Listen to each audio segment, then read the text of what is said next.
everyone, today I have something a little bit different. This is the HG P410, and as you can see, it is a blatant copy of the Tamiya High Lift. This one particularly being the F350 body style. They also have this copied truck in the Hilux body style. They don't have the Tundra yet, though I don't know if that's something that's coming down the line or what, but these are the two ones they have at the moment. And I wasn't particularly interested in this truck to begin with, but the main reason I got this is because I will be acquiring a genuine Tamiya F350 soon, and I really wanted to compare the quality of this versus the genuine article, see if I can find any differences. I know Ampro Engineering actually did a similar video with the original like Tamiya copy that HG did. I forget what the number code for that one was. But it was the copy of the Tamiya Bruiser, and I wanted to do a similar video because in Ampro's video, the copied Bruiser is actually pretty decent quality, according to him. So I wanted to see if the High Lift version also follows that level of quality. So before we get into the truck, I just want to show you the box art real quick. This is the front. You can get it in the injection molded black or the injection molded white. You will see I got the black one. I think the box is the same regardless, but you can see the white version and the black version. No paint on these. It's just molded in color. And you can see the radio with all the controls and stuff like that. Back of the box, some of the features that they advertise. You can see it's literally just a high lift chassis. And as far as I'm aware, if it's going to be like the copied Bruiser, the HG Bruiser, all of these parts are pretty much going to be identical. From what I hear, the shock absorbers are of lower quality than the Tamiya ones, but the Tamiya ones aren't that great to begin with, so who knows. Here's that locking and unlocking differential with the pin, just like the High Lift has. And this does come fully RTR with a radio. You can see this side just has some generic English on it. And it is advertised as a 110 scale. Let's see. On this side of the box, you have the white version. And then you see the 3-speed transmission. Again, a blatant copy of the Tamiya transmission. And this is an RTR, fully ready to run, all electronic, as you can see. And I've actually already opened this. And like I said, it's listed as a 110 scale vehicle, though technically with the anything but the Hilux body, these are more like 112 scale vehicles because an F350 in real life, compared to some other vehicles, wouldn't be this small. This would be in scale with something like a, sorry, lowering the camera. This would be in scale with something like the Blackfoot body, or something like that, but with general 10 scale RCs, this really would not be 10 scale. You can see just a quick size comparison. Here's a CC01, Isuzu, and you can just see how much bigger and wider this truck is. So yeah, it's definitely not 10 scale, it's more like 12 scale. So this is pretty much how I got it out of the box, other than a couple adjustments I had to make. The mirrors don't come installed and the diffs come unlocked, so you will have to lock your own diffs with the little pins they give you. You just take off this fake diff cover and you put that screw in. That's the only thing I've done to this so far, is lock the front and rear diffs. And also this front bull bar came loose out of the box, so I tightened that up. So that is one minor thing that kind of worries me of what else could be loose on this truck, because the bull bar is loose, but also this lens is loose, so I have to figure out what's up with that. Some of the other first impression things I noticed is the chroming is not as good as I remember with any other Tamiya vehicle. And you can see, and especially the grill insert there's a lot of like orange peel in there for some reason. Thankfully the chrome does look pretty good in the areas that matter, but it does seem like a thinner chrome than your typical Tamiya chroming. And then you can see on the side of the grill here, kind of in the reflection, there's like a bunch of dirt and stuff trapped under the chroming there. So that is a little bit of a lower quality. It's also obviously different, and because the body is injection molded black, you can get a white one like you saw, but Tamiya never released this body in a black injection molding, so that's an obvious difference also, even without looking at the genuine article. The windows are also tinted green. I don't like that. That's weird. I did like that the taillights and the headlights are pre-tinted. The genuine one, you have to tint those yourself. I wish these exhausts were chromed, but they are not. They're just painted, I believe. From what I recall, I think the genuine one had them chromed, but I don't remember. Same with the diff covers. I think it would have been cool if these were chromed. I don't remember if they were on the genuine article. The wheels are a nice chrome, which I think looks good on this black truck, though that is another thing that's different, I believe. I don't think the genuine one had chrome wheels. I think it was just silver wheels. We'll see all those comparison stuff more closely when we have the genuine article here. But another thing I really noticed was how soft the suspension is. So I had a High Lift Tundra before, and I don't remember it being this soft. I actually remember it being really stiff. And I was looking at it, and it looks like the leaves are installed in the reverse order. So effectively, the other leaf springs aren't actually doing anything. It's just the mainspring that's working, which is why it's so soft. So that's a little bit disappointing. So that's something I will have to swap around and change.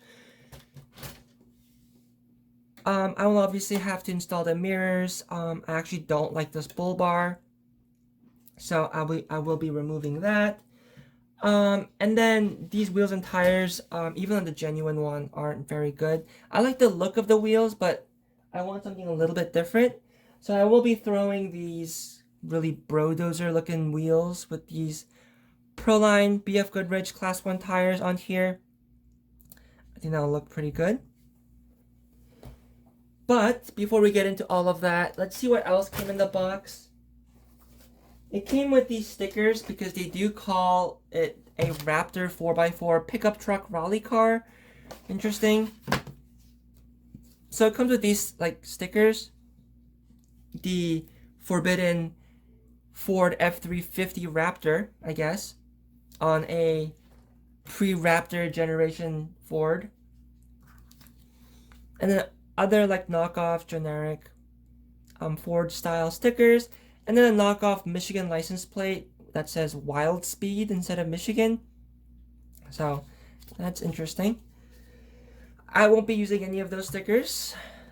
And then the manual you get is surprisingly pretty thick and is actually a full assembly manual, which I was not expecting. And from just the look of it, it doesn't look like the like it's just lifted straight out of the Tamiya manual. It does look like their manual, because I see Hex hardware in here. So that is interesting. I don't know why they did all that. It is appreciated, but unexpected for sure. It also came with some other parts. These bags. Some tools in here and some zip ties, double stick tape for something. You get the high look style exhaust, like single exit exhaust tips, I think. You get those. You get the windshield wipers, which are not installed, and then the mirrors, which are also not installed.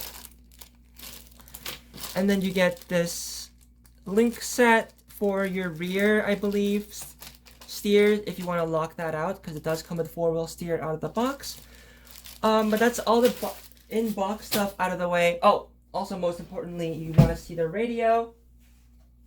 It comes with the same radio the other HG vehicles come with. this really cheap, thin, really light radio. It has batteries in it, but it feels like there isn't. And I really don't like the look or feel of this radio. It's like really cheap feeling, and it looks really cheap and ugly. They clearly try to add a bunch of details on it to make it look more complicated and professional, but it just ends up being really toyish, I think. This foam was also like this, and it felt and looks really, really gross, which is why I have it flipped over. You get your transmission control here, your power switch, and then you actually get two separate trims.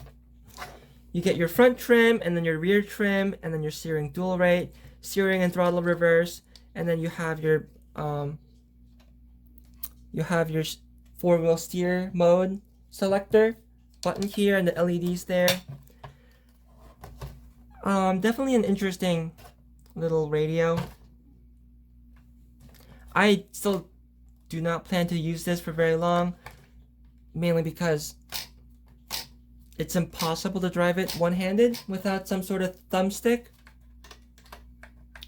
And I just think it looks ugly, and I don't like it. Taking the body off, you can fully remove the bed by removing four screws on top, but we're just going to tilt it back for right now. You remove two screws on either side of the door, on both sides of the car. And I had to remove the bull bar because it kept getting caught on something over here. But once you do that, you can take the body off. And here we have the chassis. One thing that's immediately noticeable is it has a heatsink, which is neat, I think. Here is our receiver with all our little channels. This is our ESC. I believe it's just like a reshelled version of like an old Hobby Wing, from the looks of it, or maybe it's also a copy of a Hobby Wing. It's not actually it's actually not like taped down or anything. It's just zip tied onto the chassis brace here, which is okay, I guess. It comes with this JST plug, but I don't see where that goes or what that's for. So I will have to dig into the manual for that maybe. It comes with two servos, as you can see here, as well as a servo for shifting. So if we look under the truck here, you can see this servo up front is for shifting. This servo up front is for the front steer, it looks like. And then there's a third servo mounted on the side, and that's being used for the rear steer. So they're actually using two separate servos for that. Metal frame like the Tamiya. I don't remember if the Tamiya had black frame or if it had a silver frame. I don't remember. But it is still metal. And in terms of what's metal and what's plastic, from what I can remember, it seems like it is literally a copy. Like, it looks like parts from this could fit on the High Lift. It has this brick shroud. I don't really think it needs to have that, really. But I guess you need it for the body mount. But this is something I wanted to mention. You can see here they greased the transmission. But let's see if I can get a light on it. Hold on. Do I have a flashlight? You see here, it is greased, but you can see just how filled that is with grease. All that red goop you see in there, that's all grease. I don't know if they needed to grease their transmission quite that much, but that's interesting. But, you know, otherwise, like I expected, it's literally just a Tamiya High Lift. So, Now that we've gone through all that, I'm going to make the minor changes that I wanted to do on this one real quick before I go outside and drive it. So let me put the truck back together, put the parts that I want to do on it, and make the little adjustments, and then we'll come right back. You can see I've made a few tweaks before we go outside and drive it and try out some of those features. The main thing you can see is I put on these new wheels and tires. These are 1.9 Predator Compound Class 1 Proline BF Goodrich Mud Terrain TAs with the most Brodozer 1.9 beadlocks I could find on Amazon. These were really annoying to mount to these tires, mainly because the tires have really fat beads and the bead lock in this was really tight. But I think it looks pretty good. For the look I'm going for, I don't really mind the slightly oversized nature of these, as well as the crazy wide offset. It might need some like fender flares or something to widen the body a little bit, but I think it looks decent for the look I'm going for. I fixed this wobbly taillight, headlight lens. I also installed all the leaf springs in the proper order, so they're actually working properly now. I removed the internal springs out of the shocks. You can see here. And that also softened it a little bit, made it a little bit less bouncy. And then I tried to put oil in one of the shocks, but it's really not an oil-filled shock. There's a vent hole at the top here where the screw installs, so any oil or even grease you put in there is going to just come out. So all you can do is very, very lightly grease the inside of the shaft, and that's pretty much all you can do to those. I want to eventually get new shocks for this, so it will actually have some more damping action. But now since the leaves are properly oriented, it's not super bouncy anymore. You can also see I removed the land anchor of a skid plate from the transfer case. It looks a little bit more realistic this way, as well as kind of reduce the area that it can scrape on. And also for something that's going to hit the ground a lot, sliding over, I would rather it slide over plastic than metal, just because plastic tends to slide over rocks and stuff a little bit easier. Not that this is really a rock crawler or anything. I installed the mirrors and the windshield wipers. I've actually never seen spring-loaded mirrors like this before on any RC cars. That's interesting. I don't know. I'm assuming this is a feature that the genuine High Lift has as well. I've never really looked too deep into that. Another adjustment I made is... I cleaned up the grease, excess grease from inside the gearbox. And what else did I do? Oh, the diff covers, you can see look smaller now. I trimmed off the excess, like faux bolt area from the diff covers and just had the necessary part remaining. So I can still have the nice little silver diff cover while maintaining just the size of the diff pumpkin, which is large to begin with, but with the extra flange that was on the diff cover, it made the diff look even larger and more comical, and it would have had more chance of getting caught on stuff. So I trimmed that up a little bit. But with all those initial adjustments made, I think it's time to actually take this thing outside and check out all the features. So, I added a tire on here so I can actually one-hand drive, but turn the radio on here. You can see the lights come on. And then reaching under the other side. The truck, there's the power switch.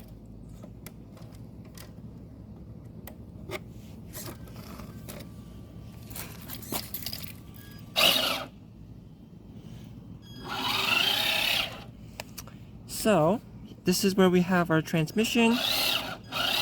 That's low gear, second gear,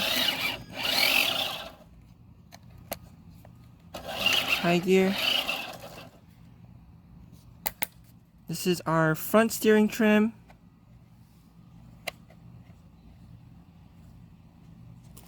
And then if we pop this up, this is our rear steering trim. That's nice, you can adjust your rear separately. Your steering dual rate. And then right here, this is your mode selector for your steering. So right now we have front steer. Click it, we have 4-wheel steer. And then click it again, we have 4-wheel steer but in one direction. Click it again, and then we just have rear steer. And then back to front only.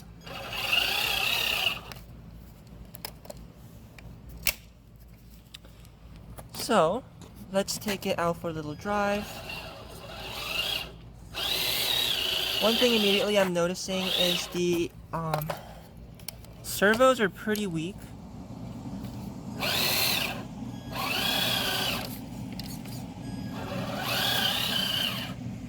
So especially that rear steer servo does not seem to want to stay centered, because depending on where the grip of the truck is going, it just wants to turn that way.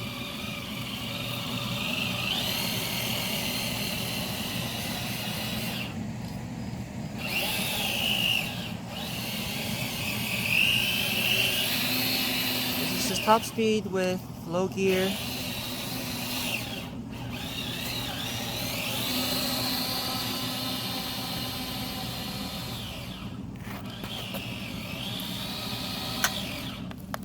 Let's swap it into second gear. So that right there would be like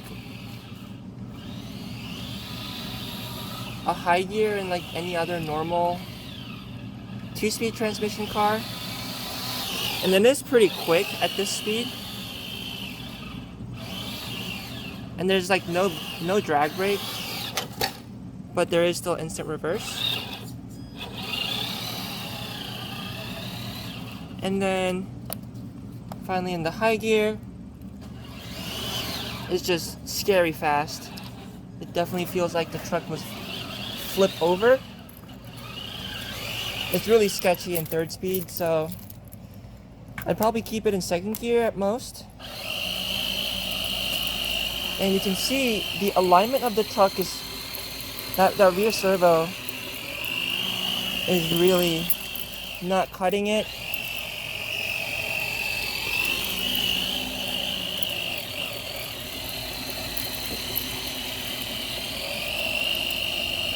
It's just like crab walking really bad. You can see if I go really slow,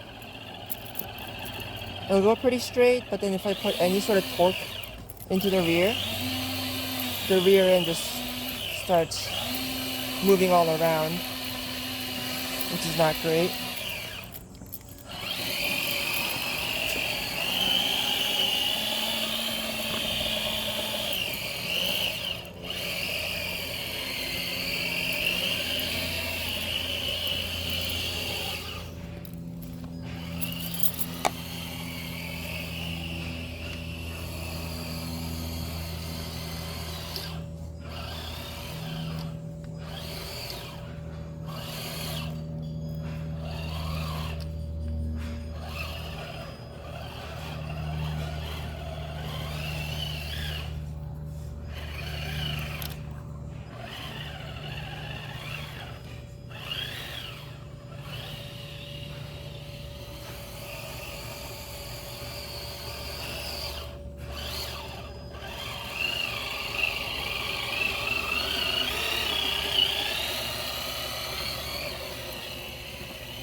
On the grass, I'm gonna try out the high gear again. The absolute highest gear, third gear.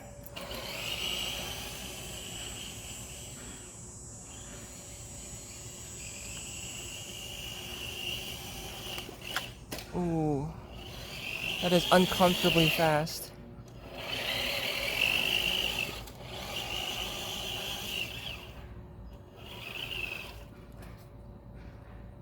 Especially with a hard body.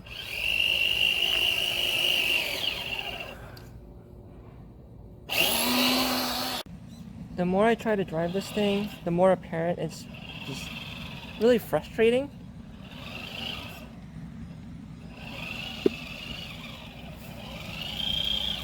Like,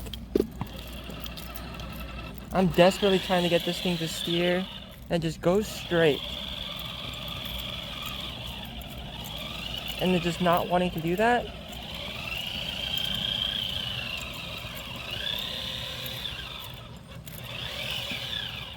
So I have, okay, I'll show you again. This is in the highest gear, by the way. So here, I'll align the servo, that's straight. I'll align the front servo to be straight. And then I'm gonna set off. And immediately, both servos just go in whatever direction and just refuses to stay in place. It's just really unusable, I think. I would have much rather them not include the rear servo to begin with and just ship it out in the locked form and make the four-wheel steer an option you can put on. Because in this form, it's just not usable at all.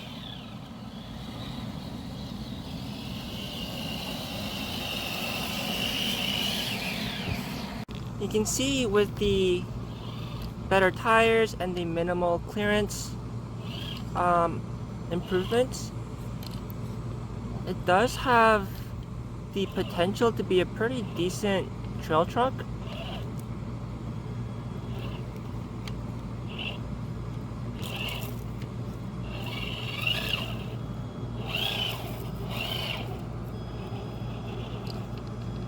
I'm just really frustrated with the servo situation.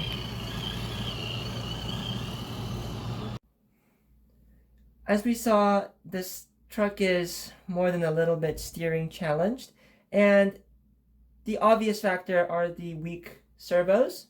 But the other thing that I forgot to take into account is that this is a copy of a Tamiya model, which means it will have also copied in the Tamiya slop, steering slop. So this is before the servo is even moving, just how much slop there is. So that's definitely not helping the situation. I will have to figure out a solution for that, to kind of look more into it, figure out a solution for that, as well as install some servos. I will do some other changes to it, maybe paint the body, maybe put some lights in it. So it will look a little bit different potentially the next time you see it. But hopefully next time we see it, it will actually steer and drive straight. What a radical concept that would be.